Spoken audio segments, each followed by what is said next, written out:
Hey, what's up, everybody? Welcome to Midwest Whitetail After Hours Podcast, presented to you by Hoyt Archery. Tonight is episode number 12. It is the 9th of November, and my name is Jason Science. I will be your host tonight. I'm joined by Max, Aiden, and Andrew.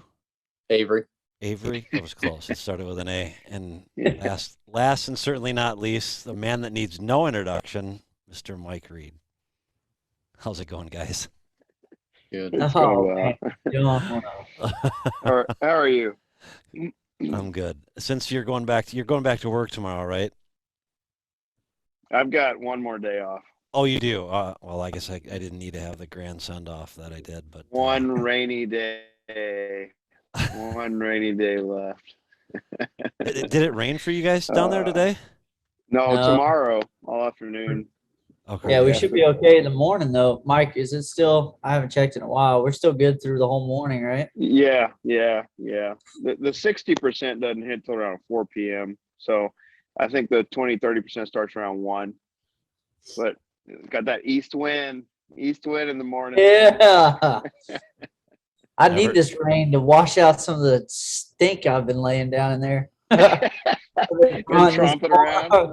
On these farms so hard, I'm like, oh, I need can I get a tornado or a hurricane to even wash some of the stuff out? Well, Man. Aiden and Avery, you're new to the podcast. Tell us what's been going on in your world. Well, I was able to lay down a 6.5-year-old buck last night. We called Drifter. Other than that, pretty slow for us. It was kind of a light switch flipped off last night for us, and kind of got lucky, I guess. Yeah, tell us about it. I want to hear about it. I saw the pictures. It looks like a good one. Yeah. So this deer, we actually had 3 years of history with him, and we never really did expect to get a shot at him. He's just he lives on a neighboring property that nobody gets to hunt, and so he's able to grow old there. And we actually had him late season or February last year below the house here in some turnips we had. And that kind of shifted our gears. We were able to put a lot of food sources in down here. And our whole plan was maybe we'll get a shot in January if it gets cold enough. And we figured that was our only option to killing him. And we, on part of it, we got 75 acres of row crop. And the farmer was taking it out. And he said, I would get in here and hunt. He goes, I seen a good one on a doe, bedded in the corn.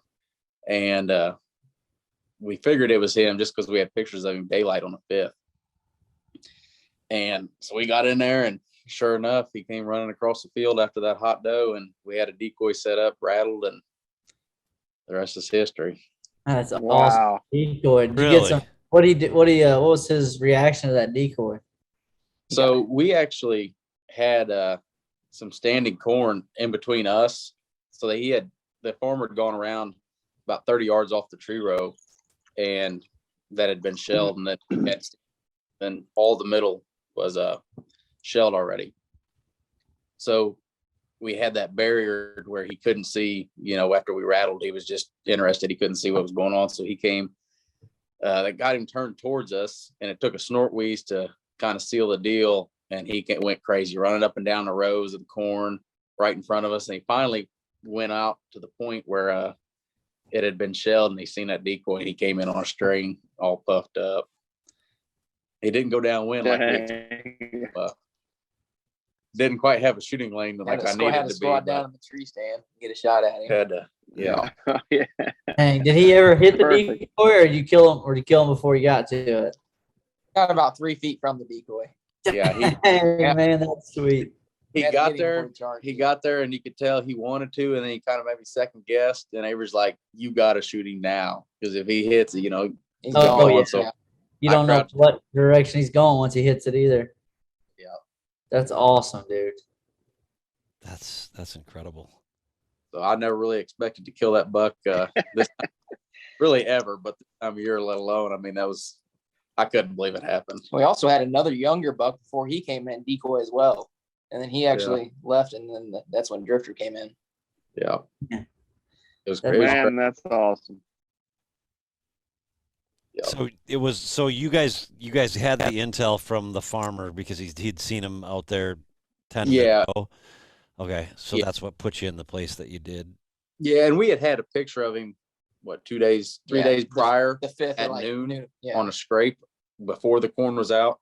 Okay. And just knew he was kind of in the area. And when the farmer said he seen a good one, we're already debating whether we should go there. We're like, do we waste a hunt? You know, they're cutting corn all night long, you know, driving in and out. And we're like, do we do it? Do we not? And about that time he rolled in, he goes, I would do it. So it's like, all right, insurance we needed. He's like, yo, this deer's a good one. You Were they they already done cutting when you guys were hunting, or were they still in the field? So this deer, when I seen him, there's a house set up to the east of the field. And I see that's where this deer came running out of, right down the middle. And in the video, you can see he's just dogging this, trying to find this doe. And you see a car parked on the gravel road behind him. And then you see the combine 50 yards behind him going to empty the hopper. Oh my gosh. Wow. He's running down the Dude. middle. There's this. If that doesn't just say Midwest across it, I don't know what does. Right. I know the farmer, the people in the combine were like, well, they're giant from us. Man. That's an incredible story. Holy cow. That's awesome. So what state do y'all feel like you're in the same stage of the rut? Are you in lockdown? Man, it seems like it's kind of I think it's just ramping up. now starting to get going here, I think. Yeah. I haven't seen, we did have a buck, the big 8 that he's been on lockdown with the doe for a day or two early, but that was the only one. I mean, we're just now starting to see some chasing and really getting after it now. Yeah, when I was in Pike County last week, I would say that I saw very little rutting activity. I mean, yeah, there was folks around that were talking about seeing, does getting dogged and things like that, but I didn't see any evidence of that. I saw, pre-rut stuff happening. Yeah. But nothing real serious. Yeah. Last night was really first time. Yeah. Sounded like it was the right time. Yeah. Yeah. Right. So, Right. Mike, did you go out tonight? I did. Yeah, I actually hunted. I worked yesterday till about 2:30, and I was able to get out in the afternoon. And I went back. I'd seen Chubbs Sunday night, so kind of the area he had worked off towards.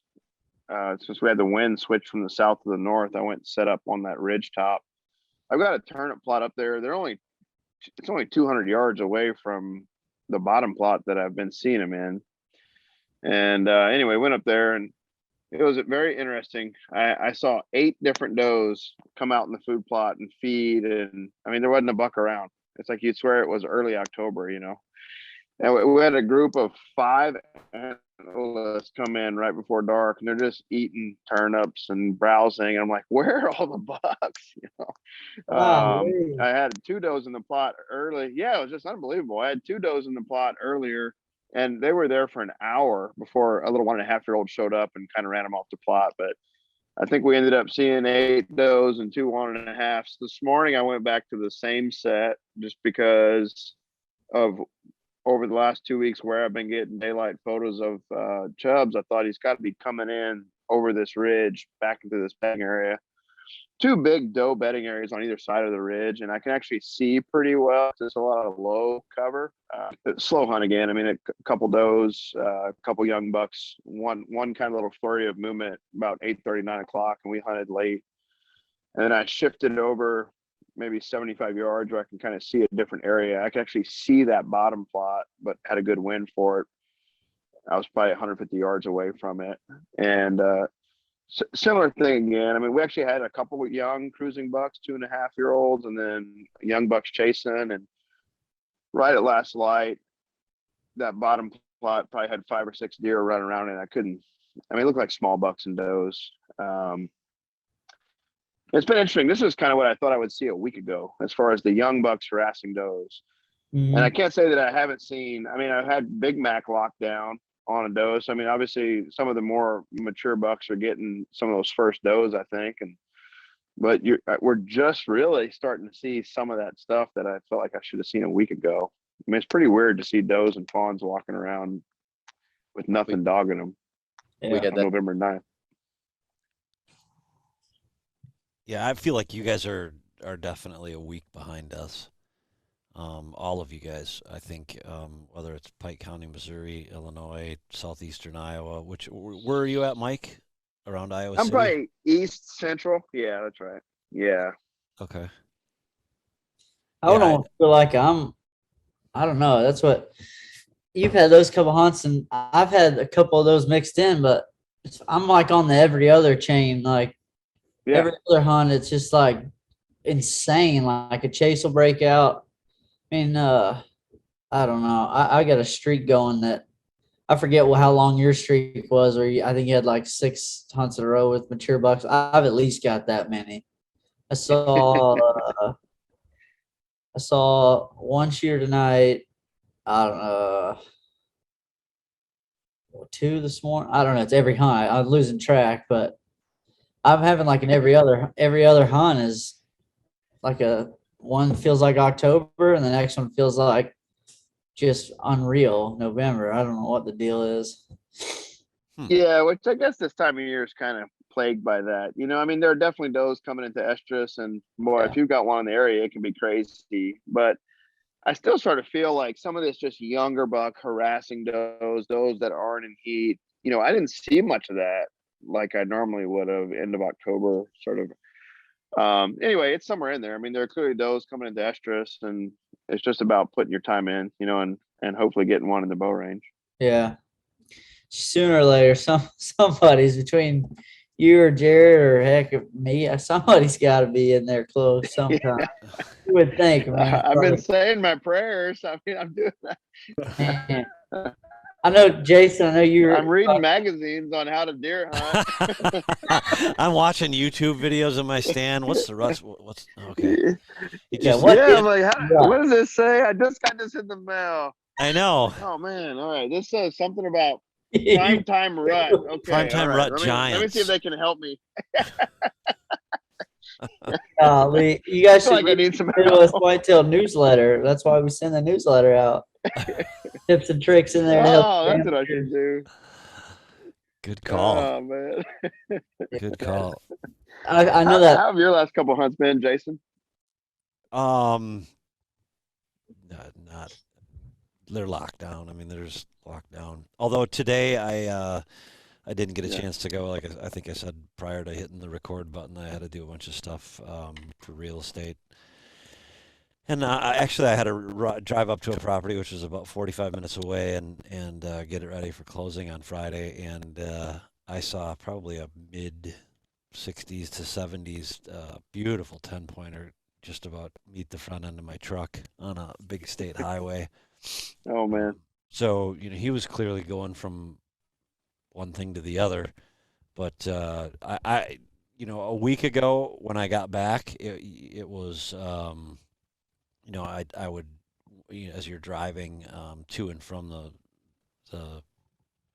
the timber, it was, you know, a lot of deer crossing the road, and now it's Nothingsville. A lot of fawns, like I've talked about before, walking around like, you know, they're just lost. Yeah. Where's Mama? Yeah. Mama. You don't want to know. That's right. Yeah. Yeah, that's right. Yeah. Well, hopefully we're going to get an uptick in activity here over this next week or so. Yeah, I think for Wisconsin here, I think I wish we had somebody else from Wisconsin on. I think that if all of the historical pictures that I've gotten are any indication of what the future holds, I would say in the next 3 days you're going to see them come unlocked and go on that second search or third search, whatever it is, and then it just sort of decrescendos from there, and they slowly. I mean, I've even seen it already early, like this coming Saturday, Sunday. I've seen it where they're already out in the cornfield eating or bean field eating at night, not real terribly interested in a doe. I just watched some video this afternoon that I took last year of a deer that came into one of the plots, and it was the 11th, and he was out there with 4 does. Interesting. Yeah. I was watching Owen's blog this afternoon in the stand because I saw that he encountered Wolverine, and I was hoping to get a chance tonight to ask him because it's pretty interesting to me. There were does in this clover plot, and Wolverine, who is, I believe, like a 6+ year old buck, 6.5. comes out in the food plot and is eating clover. Didn't even mess with the does, Yeah. and I'm just like, what's going on? It just seems a little off. Yeah. Yeah. That's what tonight Grant and I hunted a farm tonight that I've been hunting a freaking giant over there. And it's another one of those cat and mouse deals. I took the last 2 days off that farm because I've been just, every time I get out or do anything, I just feel like I'm boogering it. It's just, there's just so many deer that it's just terrible. You blow at least a deer or two out every time, regardless. You come into the dark, what you try to take a creek, no matter what you do, you're kind of goofing it up. So I took this morning off thinking I'll give it a rest, and my deer was there at 8:15. But with that being said, we went back this afternoon, and probably we got it set up late, just like always, just trying to get some computer work done at lunch, and got in there and probably got set up around 4 o'clock and had 2 does out in this cut bean field in front of us. And I finally laid eyes on a deer we've been wanting to look at. We call it Grandpa. I mean, he's like a clear 6, 7, who knows how odd deer, just a tank. And he's got 2 does probably where he stepped out in the field. I mean, they're probably 75 yards, and then he just looked at them.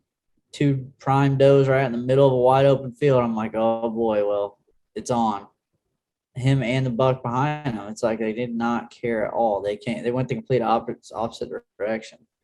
And then I had that, and then this morning I had a hunt where Grant and I got in a new spot and got set up in kind of like a sweet little funnel between a bunch of draws, and like right off the rip had a doe just come flying, crashing all over, and I passed like probably the best deer I've ever passed on purpose this morning. And then that was it. I would assume a hot doe and a good 4-year-old, and that was it. It's like, well, I don't know what in the world. You'd think something like that, you'd have 5 or 6 different bucks, and then this evening you would think surely a 6-year-old and then a 3-year-old, one of them would go check it out and could care less. I don't know if it's the weather. I'm very, very curious or excited to see the weather change back to some cold. They're so much more enticing, or so much more aggressive, or whatever you want to call it, when they got that weather with them. Are you all having a front come in on Thursday? Yeah, we've got some serious tomorrow. The high today was like 65, same yesterday. We got some rain moving in tomorrow afternoon, and then I don't know, Mike, what's the I know it looks like pretty high winds Thursday, Friday, but the high Saturday is like 35, 40. Yeah, 40, something like that. Potential snow on Sunday. Potential snow on Sunday and Monday here. It's gonna get wild, and that's why I think that for Wisconsin here, I think that I'm gonna be concentrating next week, so next week will be the last week prior to the gun season starting a week from Saturday. That's typically when I can plan on getting a crack at one over food if I haven't already tagged out. So I really think I got a good chance at going back after Gumby if I don't run into the Unabomber or some other poor deer. Yeah. This time of year anything can happen. I mean, somebody odd can show up. Yeah. So now it's Avery's turn to go after did you say 8? You got a big 8 that you guys are chasing? What's the plan with that? Well, we had an encounter. Divulging all your plans to the neighbors. Include coordinates with these plans. Right.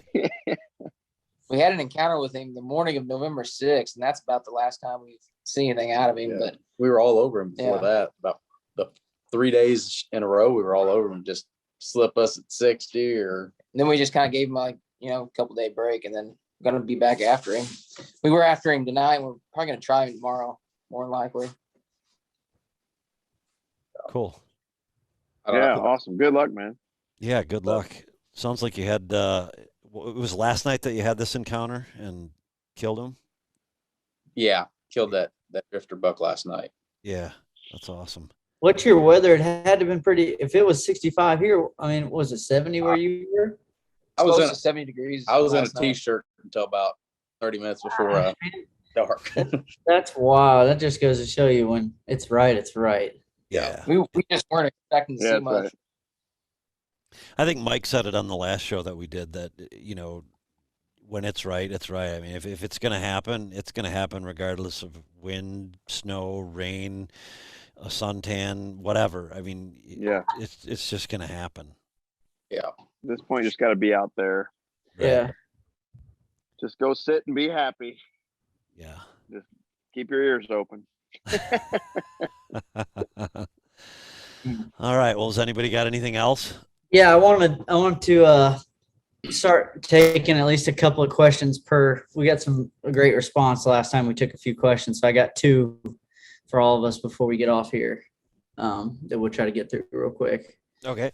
So the first one, since we were already talking about lockdown, it's been mentioned a couple of times now on this podcast tonight, and definitely throughout the season. But we had a couple of questions after the last podcast. People writing in with their questions, like kind of what is lockdown, and then even a couple that I'm kind of teetering on the fence too about. Some people asking, do you believe in lockdown? Not like it's a mythical phase, but like, is lockdown a real phase where it actually is is it worth your time going? I guess I can kind of go, since I already mentioned I'm not like a huge believer in like lockdown. I mean, Grant and I were talking today that I've bumped into a couple people saying, the hunting's, they're locked down. And then yesterday morning I had 5 different bucks. And I'm like, I think lockdown is kind of, I've seen in the past, I've hunted deer, they get with a doe and then 24 to 48 hours. And that's just, maybe he's locked down. So I'm not a huge guy who believes in the phase of it. I mean, you got to be out there regardless. You don't know when he picked up a doe, and you don't know when he's going to drop her. I do. Obviously, it's statistical, or there's data that shows, when he gets with a doe. I don't know. There's an hour period of time, but I would kind of want to hear everybody's take. Mike, yours too, because you've mentioned it, or Jason, or whoever wants to chime in. Yeah, I can take a spin at it. I mean, I think, lockdowns, I think there's sort of a misinterpretation of what that means. I mean, I think it's not like there's a 5-day period where all the deer are just in a box and there's no point in going hunting, right? I mean, the idea or the concept behind lockdown is, at least here in the Midwest, peak estrus and peak breeding, whatever, is like November 15th, plus or minus however many days. And so when you get around that time period, when the majority of your does are in estrus, there's a higher likelihood that your mature bucks are bedded down with a doe, and they might be with that doe for a period of 2 to 3 days. And so you might see a decrease in activity, leading up to that. When they're seeking, there's not a lot of does that are receptive. They're going from doe to doe to doe, and they're sniffing, and the does are peeing and trying to run away. And, so you see that increase in activity or covering ground where you encounter more bucks.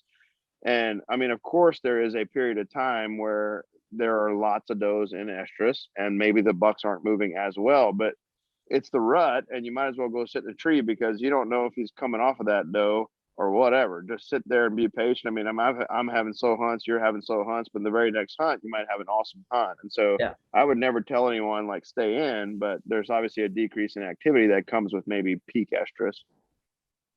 Yeah, I think you hit it out of the park. Jason, while we're on the subject, do you change your strategy when you talk about hunting the quote unquote lockdown phase? I mean, I know some guys maybe go back to food, hoping that, these does that a buck will be paired with will drag them out. I know I've seen that in the past. I saw it last night. I had an incredible encounter with a giant 6x5 that I don't know, but I was hunting a kind of a destination feed, and sure, I figured I was going to see a pile of does, and one was bound to drag one out. sure enough, and he was definitely with her. He didn't care about any other deer in that field. Did So you guys change up your strategy? no, I don't. I mean, I think you still have to concentrate on doe bedding areas, and given if you've got history with a deer, whatever that history is, you got to rely on what their core area is, and target the does that are in that core area. Uh, every buck has its own personality, so they're some are more apt to wander than others. There's one of my buddies used to call them homers or roamers. And those Yeah. deer. So it just depends on which one you're on. But I don't think the strategy changes. I think my strategy tomorrow will be the same as what it was a week ago today. Um, yeah, I'm just gonna get in tight to the bedding, and oddly enough, I've got a spot where actually I filmed David Blanton kill a 160, I think 4.8 a couple of years ago. I'm gonna hang and hunt right there tomorrow because it's good for a southeast wind, which is what we had the day David shot that one. So I'm gonna That's go there. sweet. We call it Blanton's Exciting. Corner now. Yeah, that's awesome. Avery, Appropriately. Avery, you guys had mentioned that you thought that doe, that buck was locked up with one on the 5th. Do you guys, when you see that, obviously I'm assuming that you probably saw that through trail cam data, or did you see him Yes. put a hide No, on? actually, the farmer texted us that night when we were in the stand, and he said when they went in to start harvesting the beans, he was there in the morning, and he was still there that evening. So he was there all day long. People Yeah. driving. Yeah. So he didn't care with people driving in and out of the Yeah. road from him. Man, We got out the stand to see if it was our target buck, just because we only had one on that farm, and sure enough, it was him. And I went to look at him the next morning because I had to go to work, and so I just sat there right at crack of daylight, and I seen him get up from that same area. He wasn't on a doe anymore, but he must have gotten in a fight with something, because he was hurting pretty bad. He was limping, and he had some scars on him, and something had happened overnight there that man, that's crazy. Good that he morning. didn't look good at all. But then 3 days later, he was just fine. He was walking around just fine. So I don't know what happened to him. I mean, they were right there on the road. I don't know if I'd imagine they got in a fight with another buck. I don't know where that buck's at, but I'd like to see. It was Yeah, I hear that. Good one. Cool. Well, we covered that topic. Let's go. One more question. This is more of like a gear. We haven't had any of these yet on the podcast, but we got a message. The guy wrote in just a little while ago and asked if we would talk about it. We don't talk a ton about it, about like sin elimination, but I thought it was a good question when we're hunting hard like this. I mean, I don't do laundry every day, just when we're hunting like this. And I'm sure, Mike, you don't either. I don't have time for that and the desire to do that. So this got a really good question. I'm sure we all have different methods, but how are we getting our clothes and gear, everything, to and from the field? Like what are you guys using? And then what products and stuff are you using? I know Mike, well, most all of us here, we've probably run ozonics in the tree. And then I know Owen is a huge advocate for spraying down at least his boots. If he doesn't spray anything else, he sprays his boots before he walks in. But I thought it was a good question that might be fitting for the time of year when we're hunting this hard. Yeah. I mean, nothing trumps the wind, right? So I'm obviously every stand I pick is based on the wind. I'm a big believer in managing my ground scent. So I'm big on clean rubber boots. I mean, and spray. I do spray my boots. But as far as body odor and odor on the clothes, I obviously try not to take my clothes into places. I have a tote in the truck. I'm not coming in the house when my kids are climbing on me or somebody's, we're cooking something that's got a lot of aromas. I try to keep the clothes in the tote and as scent free as possible. Then I'm just managing body odor, so I basically try to shower every day. I don't even do that, FYI, but people often ask about ozonics, or these different ozone generators. And I kind of get a crack up a little bit when people are like, "Oh, that deer winded you. Ozonics doesn't work." I mean, obviously the ozone in open space is pretty challenging. I mean, there's all these sort of recommendations on how to put them, and you should have one per person. But obviously, if the wind shifting, I mean, ozone is free radical oxygen. It binds stuff. I mean, and the scent elimination technology has been around for decades. I mean, we use them in the operating room.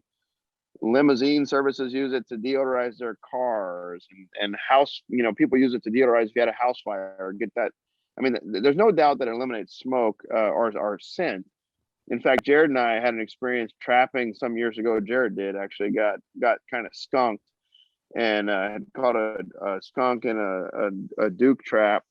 And he took that ozonics with his clothes and put it in a tote. And man, it was amazing. Like one cycle and you could put your nose in and not smell it anymore. So there's no doubt that it eliminates scent. And I think probably the biggest thing is the dry wash bags. That's my favorite way to use ozonics, is like hang my clothes up, run that ozonics, and it just kills all the odor in them. Yeah. And I don't worry about washing my clothes that much. I do that dry wash with the ozone, and it's huge. I mean, you can't smell anything in the clothes. Yeah. Jason, what do you got for gear? Do you Mike hit on one thing that I was not accustomed to until I moved here and hunting with Jared or whatnot. I mean, I was just a ice hunt, just like every redneck in the South. I mean, I get dressed at home, but I didn't start getting dressed in the field until I moved here, because I'd show up in camo and Jared's like, "Dude, what are you doing?" Like, you don't ride around in your camo? I guess not. But that was not a practice of mine that is now. So I think that's one that you hit on, Mike, that makes a big difference. Like pumping gas in your clothes is like, holy cows, that's not more ideal. importantly, in your boots, right? You get out of your truck and your boots at the gas station. I mean, that's I don't know. Like, I don't think a lot of people necessarily think about that, but there's a lot of diesel and gasoline right there in front of the pump, and you're better off keeping those boots as clean as you can. Yeah. Yeah, I basically try to do the same thing as Mike. I'm a firm believer that there's been so many studies done, and we've worked with ozonics for so many years, and I know you guys have as well. Todd, my old business partner, was a huge believer in them, and it made me a believer in it. And the dry wash bag is a great tool to use, and it's something that I use often. Yeah. And then just like using your head, don't hang your clothes next to the washer and dryer where you can smell fabric softener or whatever, or hang them next to the deep fryer. It's gonna be a problem. However, I think there's some scents that deer are particularly sensitive to, and then there's some that they're not. I don't know that they've ever associated getting killed with a deep fryer. But one thing that's some of them might like it.